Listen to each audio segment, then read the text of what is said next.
মাটি বলতে আমরা সাধারণত কি বুঝি? ধুলোবালি, তাই না? কিন্তু বাতাটা মোটেও তা নয়। মাটি আসলে একটা জীবন্ত জিনিস। আর আমাদের পায়ের নিচে এই যে বিশাল জগৎ, এটা কারা তৈরি করে? আজকের এই আলোচনায় আমরা জানব সেই সব স্থপতিদের গল্প। আচ্ছা, একটা মাঠের দিকে তাকালে কি চোখে পড়ে? হয়তো ভাবছেন, আরে ফসল, গাছপালা বা খালি জমি ছাড়া আর কী বা থাকবে? কিন্তু জানেন কি, এর ঠিক নিচেই একটা বিশাল কর্মযজ্ঞ চলছে, যেটা আমরা খালি চোখে দেখতেই পাই না। চলুন একটু কাছ থেকে দেখি ব্যাপারটা। এখানে আস্ত একটা টিম কাজ করছে। একেবারে অণুবীক্ষণিক জীব থেকে শুরু করে বড় বড় প্রাণী সবাই মিলে মাটির একটা জীবন্ত পরিকাঠামো তৈরি করছে। বলা যায় তারাই মাটিকে জীবন দিচ্ছে। তাহলে আমাদের আজকের যাত্রাপথটা একবার দেখে নেওয়া যাক। প্রথমে আমরা যাব মাটির নিচে, দেখব সেখানকার ইঞ্জিনিয়ারদের। তারপর আসব ভূপৃষ্ঠে, যেখানে চলছে পুষ্টির পুনর্ব্যবহার। এরপরে তাকাবো আকাশে, আমাদের ফসলের মাঠের অভিভাবকদের দিকে। আর সবশেষে এই পুরো ব্যবস্থার সাথে আমাদের সম্পর্কটা কেমন হওয়া উচিত তা নিয়ে কথা বলবো। চলুন শুরু করা যাক।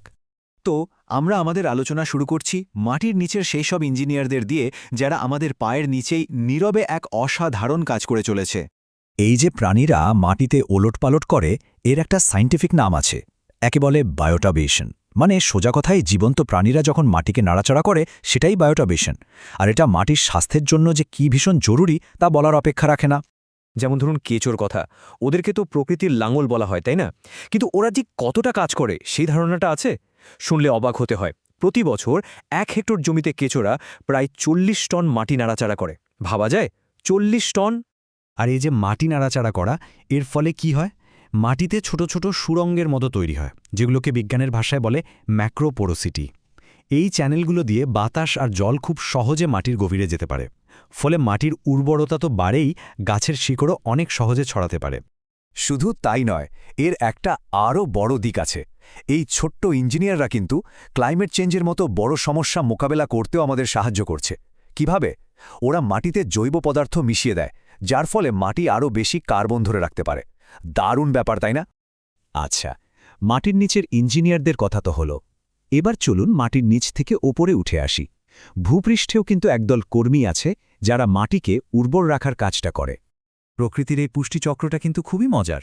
দেখুন, গরু ছাগলের মতো প্রাণীরা ঘাস পাতা খায়, তারপর তাদের গোবরের মাধ্যমে সেই পুষ্টি আবার মাটিতে ফিরে আসে। কিন্তু এখানেই শেষ নয়। এরপর মাঠে নামে গোবরে পোকারা। ওরা সেই গোবরকে মাটির নিচে নিয়ে যায়, আর মাটি পেয়ে যায় তার দরকারি সার। গোবরে পোকা নিয়ে একটা অবাক করা তথ্য দিই। ওরা শুধু মাটির উর্বরতা বাড়ায় তাই না, জলবায়ু রক্ষাতেও এদের দারুণ ভূমিকা আছে।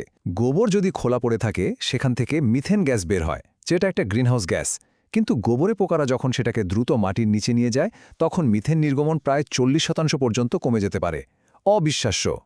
এই তৃণভোজী প্রাণীরা কিন্তু আরেকটা দারুণ কাজ করে। এর একটা গালভরা নাম আছে, এন্ডোজুকরি। ব্যাপারটা হলো, ওরা যখন ফল বা বীজ খায়, সেই বীজগুলো কিন্তু হজম হয় না। মলের সাথে সেগুলো একেবারে নতুন একটা জায়গায় গিয়ে পড়ে। এভাবেই এক জায়গা থেকে আরেক জায়গায় গাছপালা ছড়িয়ে পড়ে। তো মাটির নিচের আর ওপরের জগৎ তো দেখা হলো। এবার চলুন একটু আকাশের দিকে তাকাই। কারণ উপর থেকেও কিন্তু একদল অভিভাবক আমাদের ফসলের মাঠকে পাহারা দিচ্ছে। যেমন ধরুন লক্ষ্মী প্যাঁচার কথা। কৃষকের বন্ধু বলা হয় এদেরকে। কেন? কারণ মাত্র এক জোড়া প্যাঁচা একটা সিজনেই প্রায় 3000 ইঁদুর শিকার করতে পারে। ভাবুন একবার, 3000! এটা তো রাসায়নিক কীটনাশকের চেয়ে অনেক ভালো আর প্রাকৃতিক একটা সমাধান। আর রাতের বেলা কারা পাহারা দেয়? বাঁদুর। ওদেরকে বলা যায় নাইট ম্যানেজার। একটা ছোট বাঁদুর মাত্র 1 ঘন্টায় 1000 পর্যন্ত পোকামাকড় খেয়ে ফেলতে পারে। শুধু তাই না, ফল খেকো বাদুরগুলো আবার আম, পেয়ারার মতো ফলের পরাগায়ন আর বীজ ছড়াতেও কিন্তু দারুণ সাহায্য করে। তাহলে প্রশ্ন হলো, আমাদের এই বন্ধুদের আমরা কিভাবে সাহায্য করতে পারি? খুব কঠিন কিছু কিন্তু নয়। যেমন পাখিদের জন্য কিছু নেস্ট বক্স বা বাসা বানিয়ে দেওয়া, ঝোপঝাড়গুলো না কেটে রক্ষা করা, আর বিশেষ করে ক্ষতিকারক কীটনাশকের ব্যবহারটা কমিয়ে আনা। এই ছোট ছোট পদক্ষেপগুলোই কিন্তু অনেক বড় একটা পরিবর্তন আনতে পারে। তবে হ্যাঁ, এটা ঠিক যে কৃষিকাজ আর বন্যপ্রাণীর সম্পর্কটা সবসময় এত সহজ সরল হয় না। প্রায়ই ফসল নষ্ট হওয়া নিয়ে একটা সংঘাত তৈরি হয়। কিন্তু এখন সময় এসেছে এই সংঘাতের মানসিকতা থেকে বেরিয়ে এসে সহাবস্থানের একটা নতুন পথ খোঁজার। পার্থক্যটা আসলে চিন্তাধারার। দেখুন, পুরনো ধারণাটা ছিল সংঘাতের, মানে বেড়া দিয়ে বন্যপ্রাণী আটকানো, ওদেরকে শত্রু ভাবা। আর নতুন ধারণাটা হলো সহ অবস্থানের। এখানে প্রাণীদের আচরণটা বোঝার চেষ্টা করা হয়, আর স্মার্ট অহিংস কোনো সমাধান খোঁজা হয়, মানে যুদ্ধ করার বদলে একসাথে থাকার উপায় বের করা। আর এর জন্য কিন্তু বেশ কিছু মজার আর উদ্ভাবনী উপায়ও আছে। যেমন হাতিরা মৌমাছিকে ভয় পায়, তো সেই ভয়টাকে কাজে লাগিয়েই ক্ষেতের চারপাশে মৌমাছির বাক্স দিয়ে বেড়া তৈরি করা হচ্ছে। কিংবা ধরুন ক্ষেতের সীমানায় আদা বা লঙ্কার মতো ফসল লাগানো হলো, যেগুলোর গন্ধ বা স্বাদ বন্যপ্রাণীরা একদমই পছন্দই করে না। কি দারুণ আইডিয়া, তাই না? তাহলে শেষ পর্যন্ত আমরা কি বুঝলাম? এই যে প্রাণীগুলো, এরা কিন্তু আমাদের খেতে কোনো অনুপ্রবেশকারী নয়, বরং ওরাই আমাদের পুরো খাদ্য ব্যবস্থার মূল ভিত্তি। আসল স্থপতি তো ওরাই।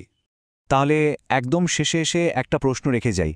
প্রকৃতি তো নিজেই তার স্থপতিদের পাঠিয়ে দিয়েছে, তাহলে এই পুরো ব্যবস্থার তত্ত্বাবধায়ক হিসাবে আমাদের ঠিক কী ভূমিকা পালন করা উচিত? ব্যাপারটা নিয়ে একটু ভাবা যেতে পারে, তাই না?